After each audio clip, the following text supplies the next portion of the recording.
Hello students, how are you. Hopefully आप सब better होगे और अपना अपना ख्याल रख रहे होगे। अब तो आप लोगों को पता ही है कि अब हमारा संगरूर भी जो है अछूता नहीं रहा और चारों तरफ से खबरें सुनने में आ रही है कि स्पेशली जो विलेज एरियाज़ हैं कि कोरोना काफ़ी फैल चुका है, सिटी लोकल में भी आ चुका है। सो घर में रहिए, सुरक्षित रहिए, जब तक कोई बहुत मजबूरी ना हो घर से बाहर नहीं निकलना है। बेटा, हमने पिछली क्लासेस में अब तक जो कुछ डिस्कस करा है सॉल्यूशन चैप्टर में, उसी के आगे देखते हैं।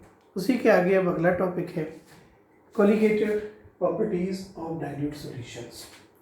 ऑलमोस्ट यहाँ से आप कह सकते हो कि चैप्टर आधे से ज़्यादा कंप्लीट हो गया। तो इसलिए मेरी एडवाइस है, मैंने पिछली वीडियो में भी बोला था, अभी भी कह रहा हूँ कि please just watch videos of previous topics, ठीक है, ताकि आपका एक लिंक बन जाए। हम डेली आप दो एक दूसरे के सामने तो है नहीं, वरना लिंक डेली बनाता, मैं डेली रिवीजन कराता। बट ये वीडियो है, इसमें मोबाइल की मेमोरी भी बढ़ रही है, डेटा भी भेजना होता है, बहुत मुश्किल काम है। सो हम डायरेक्ट टॉपिक पे आते हैं, बाकी का काम आपका है। जो भी बुक्स अवेलेबल हो, कुछ भी ना हो देन एनसीईआरटी ही फॉलो करो, ठीक है। कोई बुक पढ़ने की ज़रूरत नहीं है जब तक आप लॉकडाउन में हो, और जब तक आपके पास एनसीईआरटी है तब तक ओनली एनसीईआरटी ही स्टडी करो। कॉम्पिटिशन्स के लिए है कुछ बुक्स, तो कंपटीशन वाले बच्चों को मैंने ऑलरेडी लगाई हुई है, उनके पास अवेलेबल है books. Okay, so start with the topic colligative properties of dilute solutions. बहुत यूजफुल है बेटा, ये बोर्ड एग्जाम में भी आता है और कंपटीशन में भी, एंड इज मेंस में या नीट में या एडवांस में इससे रिलेटेड न्यूमेरिकल्स आते हैं। तो पहले समझने की कोशिश करते हैं कि what do you mean by colligative. ये जो बेटा कोलिगेटिव वर्ड लिखा है, it is coming out from the word colleague, colleagues, together, ठीक है, यहां से आया है ये वर्ड कोलीग्स, टुगेदर। प्रॉपर्टीज आप समझते हो, डाइल्यूट सॉल्यूशंस ऑलरेडी डिस्कस्ड हो चुके हैं। That means we can say those properties of dilute solutions, dilute solutions की ऐसी प्रॉपर्टीज जो एक साथ एक दूसरे पे डिपेंडेंट होती हैं। those properties of dilute solutions which depend upon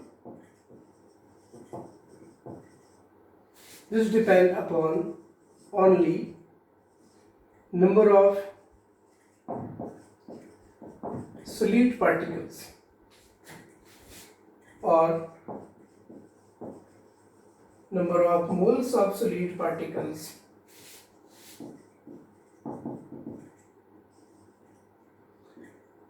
ठीक है। ऐसी सॉल्यूशंस की प्रॉपर्टी जो सोल्यूट के नंबर्स पे डिपेंड करती है but independent to the nature of solute particles,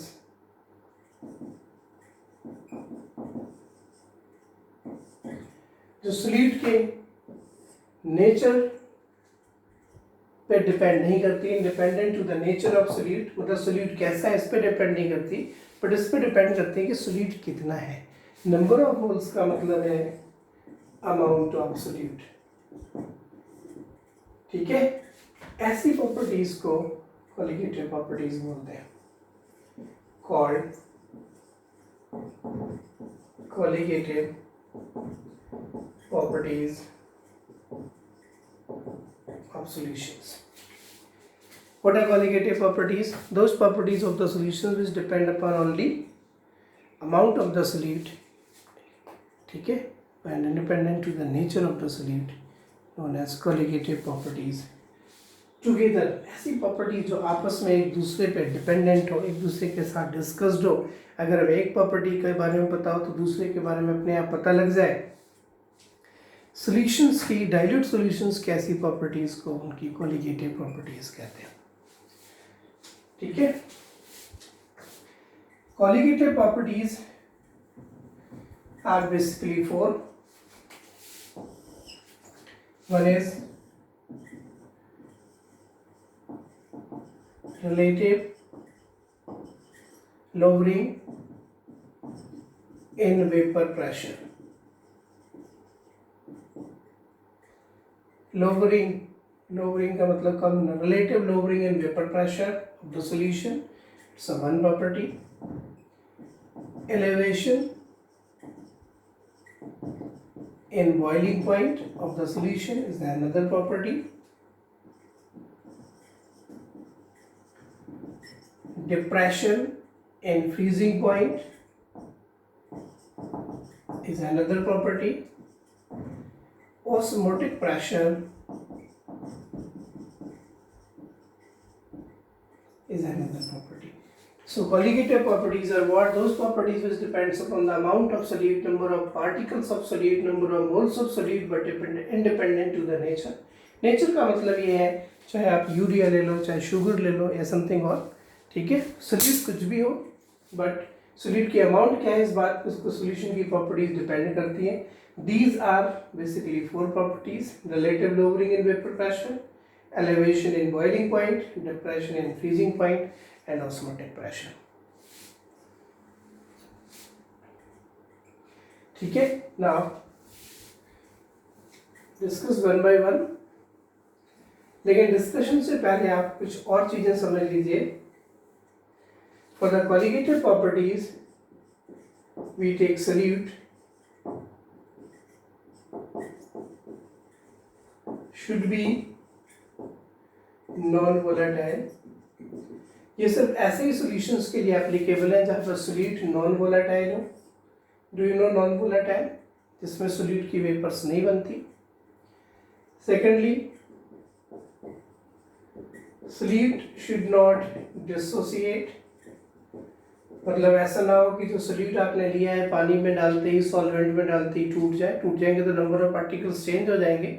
और अभी हमने पढ़ा कि नंबर ऑफ पार्टिकल्स पे, नंबर ऑफ मोल्स पे या अमाउंट ऑफ सोल्यूट पे डिपेंड करता है. So solute you have to take which can not dissociate or ionize. Solute should not associate. ये एसोसिएटेड भी नहीं होना चाहिए. ये कंडीशंस आपने ध्यान रखनी है. नॉन वोलेटाइल होना चाहिए और साथ में डिसोसिएट और एसोसिएट नहीं होना चाहिए. देन सॉल्यूशंस से रिलेटेड 4 कॉलिगेटिव प्रॉपर्टीज हैं और तभी आप इन कॉलिगेटिव प्रॉपर्टीज की एग्जैक्ट वैल्यूज फाइंड आउट करोगे by considering solute should be non volatile, non dissociated and non associated.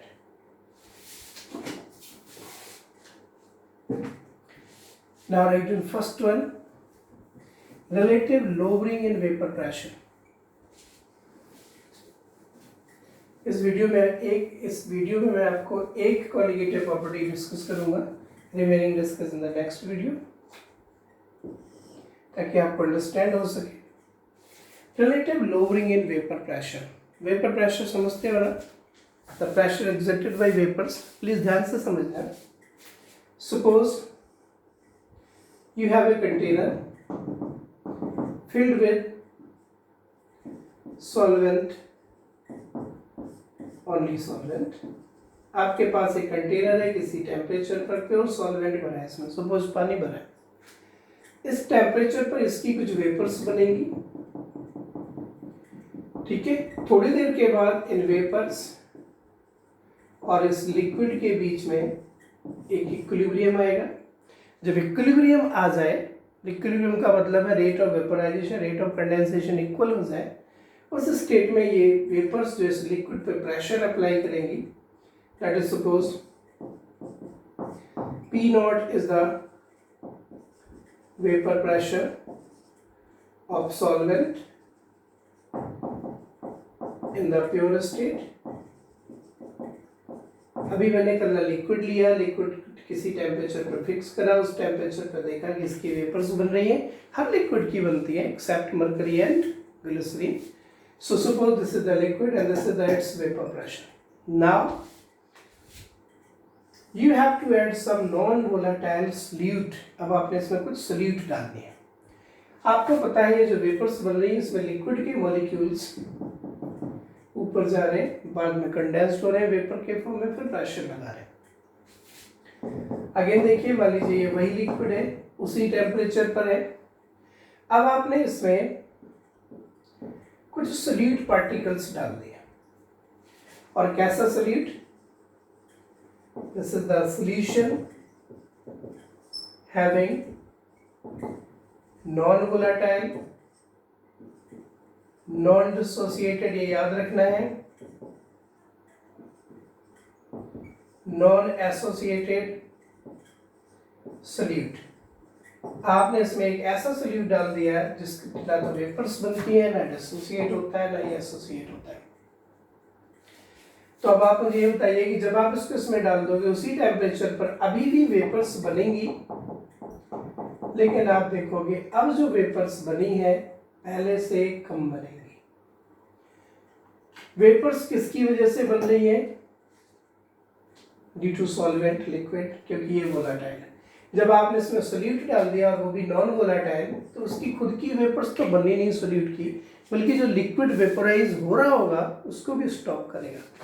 मान लीजिए लिक्विड का मॉलिक्यूल ये वाला वेपोराइज के लिए जा रहा था, लेकिन यहाँ पे नॉन वोलेटाइल सोल्यूट मिल गया तो इसने इसे रोक लिया।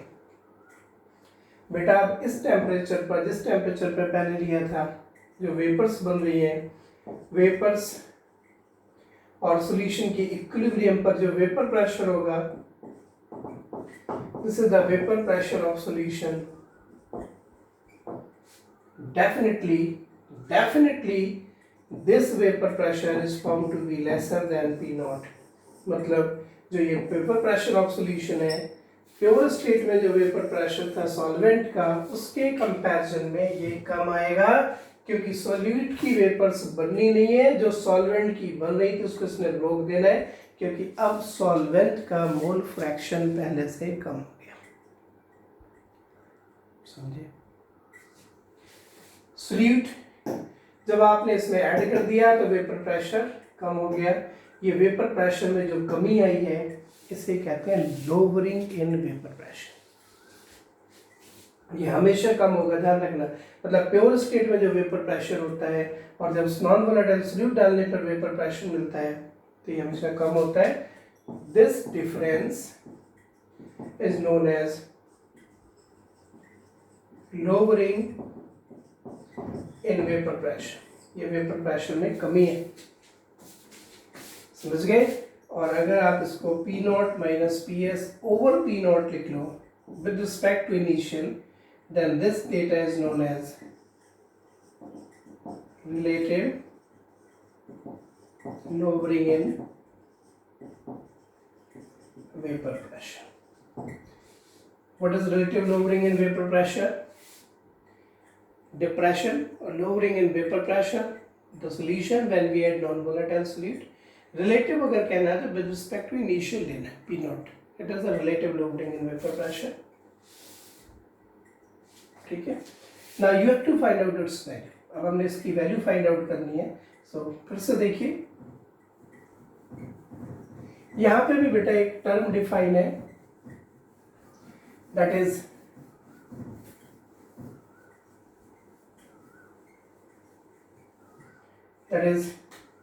Raoult's law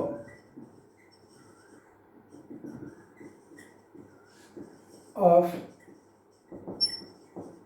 non volatile solute. इससे पहले जो आपने राउल्ट्स लॉ पढ़ा था that is for volatile solute, वो वोलेटाइल के लिए था, ये है नॉन वोलेटाइल। इस केस में अक्सर हम सॉलिड टू लिक्विड सॉल्यूशंस लेते हैं, और पहले वाले केस में आप लिक्विड टू लिक्विड सॉल्यूशंस लेते हैं। ठीक है, ये relative lowering in vapour pressure की कैलकुलेशन के लिए यूज होगा। सो देखिए ये लॉ क्या है और क्या यहाँ से एक्सप्रेशन निकलता है, ये सब्जेक्टिव में भी आ चुका है ड्राइव करने के लिए। एक बार फिर से देखिए, suppose this is the pure solvent at given temperature, have some vapors, and at equilibrium between vapors and liquid, it's a pure solvent or liquid. Suppose its vapor pressure is P naught, ठीक है। Suppose number of moles of solvent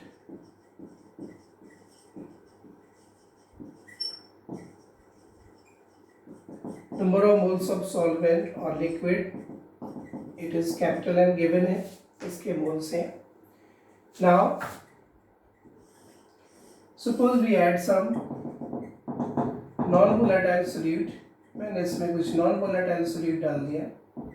that is solution at same temperature जो पहले था, having non volatile, जिसकी vapours नहीं बनती, हमने इसमें नॉन वोलेटाइल सोल्यूट ऐड कर दिया of number of moles small n. तो इसमें टोटल मोल्स हो गए n प्लस n.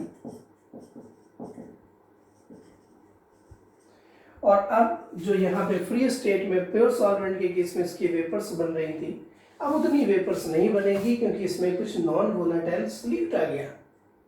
सोल्यूट की खुद की बनती नहीं है, सॉल्वेंट की भी कम कर देगा क्योंकि उसके बीच बीच में डिफ्यूज्ड हो गया.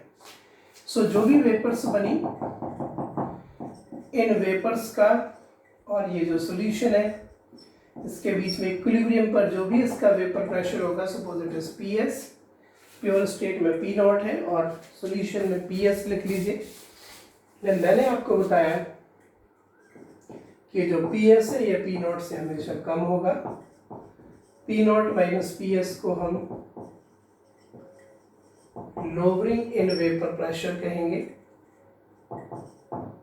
और P not minus PS over P not को relative lowering in vapour pressure कहेंगे. अंडरस्टैंड? अब देखना जरा, जो ये सॉल्यूशन में वेपर प्रेशर है ये किसकी वजह से है? सॉल्यूट की तो कोई वेपर्स ही नहीं बनती. Then with the help of a study we find out vapor pressure of solution, जो कुछ भी है solution का vapor pressure, it is directly proportional to the mole fraction of solvent. solvent की ही vapor से, मतलब जितना ज़्यादा solvent होगा solution में उतना ही ज़्यादा vapor pressure होगा. हालांकि फिर भी ये pure state से कम होगा क्योंकि pure state में maximum vapors बनेंगे. Understand? Ps, write some constant K, proportionality. Mole fraction of solvent is what? Solvent के moles हैं capital N, total moles हैं ये. So mole fraction of solvent becomes this one. Mole fraction of solvent का मतलब है solvent के moles divided by total moles. अगर बेटा हम यहाँ पे N की वैल्यू 0 रख दें, N थे solute के moles, अगर सोल्यूट के मोल्स 0 हो जाए तो इसका मतलब है सॉल्यूशन प्योर हो गया ओनली फॉर सॉल्वेंट. तो फिर पीएस की वैल्यू पी नॉट के बराबर हो जाएगी. ठीक है, और यहाँ से के की वैल्यू पीएस के बराबर हो जाएगी, दैट इज पी नॉट. अगर ये 0 रख गए, ये कट गए, के equal to PS and PS मैंने कहा पी नॉट के बराबर है. दैट मीन दिस कांस्टेंट, ये जो के लिखा है, this constant is nothing, it's a P not. So you get formula PS equal to P naught n over n plus n. K की वैल्यू P naught के बराबर होगी, मतलब ये जो कांस्टेंट है depends upon the nature of solvent. P naught is the vapor pressure in pure state, depends upon only solvent. इसको थोड़ा सा सॉल्व कर लीजिए. P naught को इधर ले आइए, it is n over capital N over n plus capital N. Symbols ध्यान रखिएगा, small n for the number of moles of solute, capital N number of moles of solvent. ठीक है, ये बना रिलेशन. इसको थोड़ा सा और अगर हम सॉल्व कर दें, दोनों साइड 1 से माइनस कर लो, then this will give you P not minus P S over P not equal to n over n plus n. This is the mole fraction of solute. That means we can say relative lowering in vapor pressure, ये relative lowering in vapor pressure है, equal to mole fraction of solute. This is another statement of Raoult's law, but this Raoult's law is applicable for non-volatile solute. बेटा solvent लेंगे, उसका vapour pressure P not है, उसमें non volatile solute डालेंगे, vapour pressure PS है, solvent के moles capital N है, solute के मोल्स स्मॉल n है, सो टोटल मोल्स यहाँ पे हो गए n+n। मैंने कहा कि जो सोल्यूशन का वेपर प्रेशर होगा वो सॉल्वेंट से हमेशा कम होगा, क्योंकि सोल्यूशन में नॉन वोलेटाइल सोल्यूट डाला हुआ है। This difference is called lowering in vapor pressure, and when this difference is compared with the initial one, it is called relative lowering in vapor pressure। ठीक है, यहाँ से आप देख सकते हो कि ये जो वेपर प्रेशर है ये मोल फ्रैक्शन ऑफ सॉल्वेंट पे डिपेंड करेगा, क्योंकि सॉल्वेंट जितना ज़्यादा होगा मोल फ्रैक्शन उतना ही ज़्यादा होगा। तो आप देख सकते हो कि PS is found to be direct proportional to the mole fraction of solvent। PS equal to some constant, mole fraction of solvent का मतलब है solvent के moles divided by total moles। If n small n is 0, that means अगर solute ना हो तो PS P0 हो जाएगा। तो फिर ये चीज़ शायद आपको ना दिख रही हो तो मैं दिखा रहा हूँ। PS equal to P0 n+n, ठीक है।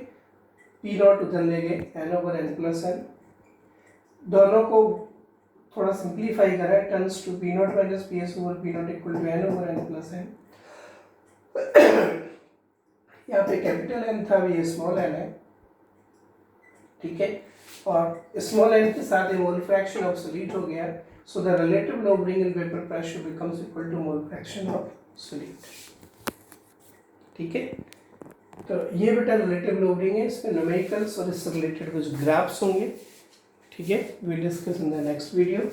तब तक आप देखिए इसको बुक से पढ़ के, एक बार मैं आपको फिर से समराइज कर दूंगा, बट एक बार आप पहले ध्यान से देख लीजिए, होपफुली आप समझ जाओगे। Thank you.